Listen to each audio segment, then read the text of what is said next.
Olá, alunos do primeiro ano, espero que todos vocês estejam bem. Vamos dar continuidade aí à nossa segunda aula sobre o imperialismo norte-americano. Tá, e nessa aula aí nós vamos falar um pouquinho de como começa essa visão mesmo, né, de domínio dos americanos em relação ao resto do mundo, certo? Primeiro a gente tem que lembrar que assim, o marco divisor, né, dos Estados Unidos da América foi a Guerra Civil Americana. Ela durou de 1861 a 1865. Tá? Ela foi, na verdade, o norte contra o sul. Tá? O norte, na verdade, era composto aí por grandes industriais. E o sul, na verdade, era mais pelo setor agrário. O norte defendia o quê? A abolição da escravidão. E o sul defendia o quê? A manutenção da escravidão. Gente, o norte era contra a escravidão porque eles eram bonzinhos ou não? Será que sim ou será que não, professor? Bom, claro que não, né, gente? Dentro do capitalismo, o olhar passa a ser qual? Se a gente vai começar a criar uma grande quantidade de produtos, o escravo ele consome esse produto ou não? O escravo ganha salário? Ou ele só trabalha em troca de comida e de lugar para ficar? Então, na verdade, né, as pessoas que pertenciam, né, ao norte, elas defendiam isso, né, defendiam, na verdade, a livre iniciativa, na verdade, de libertar os escravos e agora a gente começar com um outro regime econômico. Tá, essa foi uma guerra realmente muito sangrenta mesmo. A gente fala aí entre 620 e 750 mil mortos, tá? Num curto espaço de tempo, né? Um conflito que dura 4 anos com um grande número de mortos, certo? Os vitoriosos, na verdade, foram o norte. E ali sim, né? Nesse momento você tem aí 4 milhões de escravos libertados, tá? E com direitos civis e políticos devolvidos. Tá? Essa é uma questão muito interessante. Professor, mas acaba o preconceito contra o escravo nesse momento ou não? Bom, acabou a escravidão, né, gente? O racismo ele não acaba. Na verdade, ele vai até se agravar mais nesse período, né? Então, a própria história americana, ela traz isso em diversos filmes, tá? Até em séries de TV, você vê falar muito sobre isso. Por exemplo, Todo Mundo Odeia o Chris, ele mostra isso, né? Como que era um menino negro estudando numa escola onde só tinham brancos, né? Que olhar que as pessoas têm em relação a ele, em relação ao bairro que ele mora. Né? E isso são coisas que existem nos Estados Unidos até os dias de hoje, certo? E isso remonta uma herança daquele período lá. Porque a intenção não era libertar os escravos e acabar com as desigualdades que existiam. Não, a questão é que agora, né, a economia ela ia trabalhar de uma outra forma. Tá? Então, para impulsionar o crescimento dos Estados Unidos, até o país começa a adotar a chamada política do Big Stick, né, que é o quê? Da porretada. Então, vamos controlar por meio da força, né? E em 1898 você vai ter a Guerra Hispânico-Americana, né? Cuba, Porto Rico e Filipinas sendo libertados pelos Estados Unidos. Com algum interesse ou não? O que vocês acham? Os caras dão um ponto sem nó? E também, né, nesse momento que ele vai anexar o Havaí, como a gente tinha comentado na aula anterior, tá? E nesse momento também um olhar em relação ao Panamá. E por que o Panamá, professor? O Panamá, na verdade, ele possui ali na América Central a porção mais estreita, né, entre o Oceano Atlântico e o Oceano Pacífico. E os americanos, gente, para diversificar a sua atividade comercial, tiveram a ideia de construir um canal ali, certo? Que seria o quê? Uma passagem, então, né, de grandes embarcações da costa leste dos Estados Unidos para a costa oeste e vice-versa. Tá? Então, os Estados Unidos ele controlou esse canal, certo? De 1903 a 1999. Então você prepara, então você repara, né, gente? A política não é só dominar a sua área de domínio, você passa a ter influência também nas áreas ao redor. Ele começa a ampliar isso, tá? De uma forma muito significativa. Certo? Nesse momento também você tem, né, gente, a implementação aí do chamado liberalismo econômico. E é algo muito interessante que você já começa aquela visão mesmo do American Way of Life. É aquela visão do ponto de vista da vida do americano. Como que deveria ser a vida do americano? Então, gente, é aquela propaganda de margarina, né? Tá toda a família feliz na mesa, um banquete, uma casa com gramado, papai com emprego, uma família, né? Então você começa a vender uma ideia de felicidade, que ela vai ser muito ligada a você ter coisas, ter acesso a comprar coisas. E também, né, gente, o liberalismo defende até a ideia, né, que todos têm a possibilidade de chegar aonde quiserem dentro do sistema. Então você vê, por exemplo, o sonho americano, o American Dream, traz muito isso, né? O sonho americano, vou para os Estados Unidos porque lá, né, nossa, eu vou me realizar, vai ser fantástico. O que você sabe fazer? Nada, vou lá lavar prato, mas vai ser fantástico. Mas será que vai ser fantástico mesmo, gente, nessas condições que a gente vive hoje de globalização?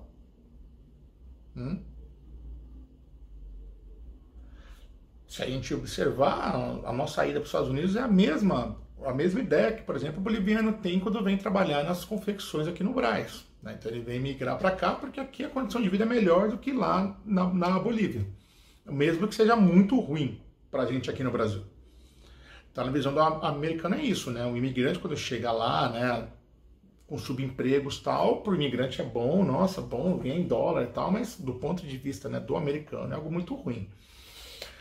E esse liberalismo pessoal fez com que o quê? Fez com que, com o fim da escravidão, as pessoas trabalhassem, né, em troca de salário e com que as pessoas consumissem cada vez mais. Consome, compra, compra, compra, compra, compra.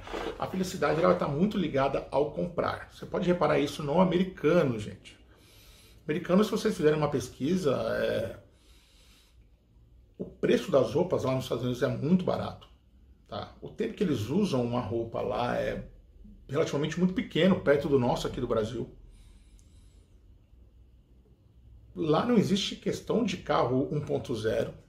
Tá? Lá é carro turbo, por quê? Porque lá também o combustível é mais barato e o acesso também ao produto ele é muito mais fácil do que aqui no Brasil.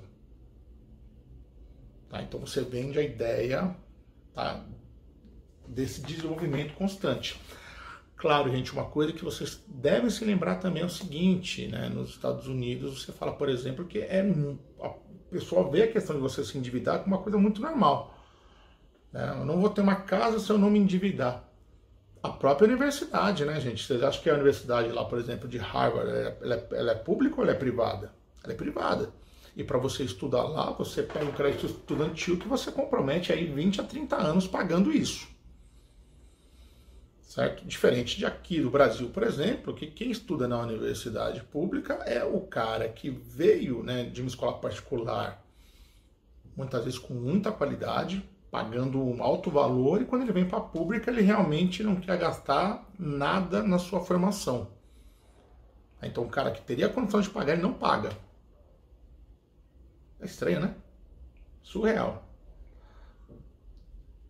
Bom, se a condição você fala em meritocracia, né, ser igual para todo mundo, já soa um pouco estranho essa meritocracia com esse olhar, né? Então o cara que ele tem como pagar, ele não paga. O cara que não tem como pagar, ele queria ter essa vaga, mas ele não consegue porque ele não tem como pagar o estudo na fase anterior. Então aí a gente fica, né, nessa dificuldade. O American Way of Life, gente, vende até para a América Latina mesmo a questão de, para você ser feliz, você tem que ter coisas. Né? Então, assim, o americano, a preocupação dele, ele consegue dominar as nossas mentes, né, por meio disso. E, principalmente, após as duas grandes guerras. Tá? Isso vai se intensificar ainda mais. Tá? Você vai ter, com o final da Segunda Guerra, o começo do período chamado Guerra Fria.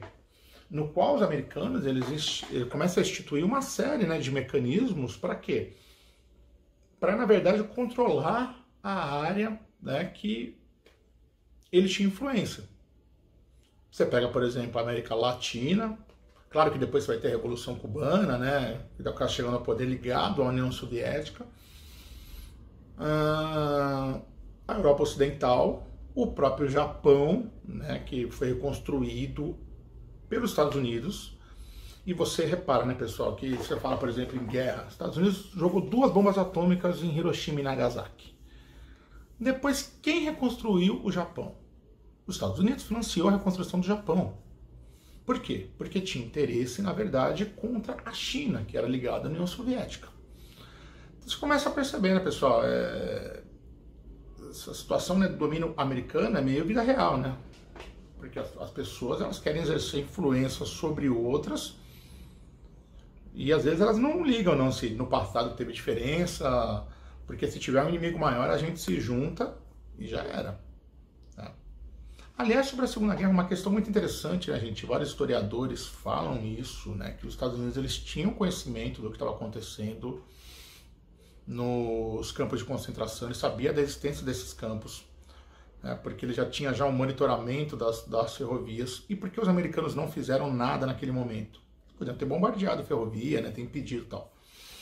Na verdade, eles queriam ver até onde ia a situação, porque durante a Segunda Guerra houve a Conferência de Bretton Woods, que os Estados Unidos eles começam a organizar o quê?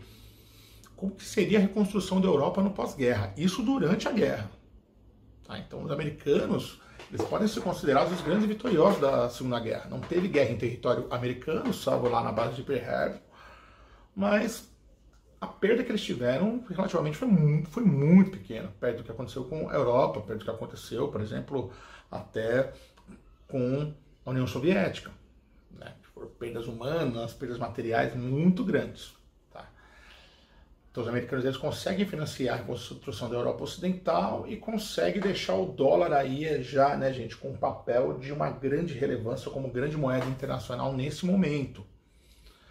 Vai usar o cinema também, né, para a questão cultural também entrar nas nossas mentes. Então nesse momento nós vamos ver aí filmes como Superman, Capitão América, né? Vou mostrar, né, nossa, como os americanos são fantásticos, incríveis e maravilhosos, né? Então a gente cresce vendo isso, a gente cresce vendo o filme do Rambo, né? Nossa, o Rambo sozinho acabou com todo o exército, né? Uma maravilha, um homem muito forte realmente.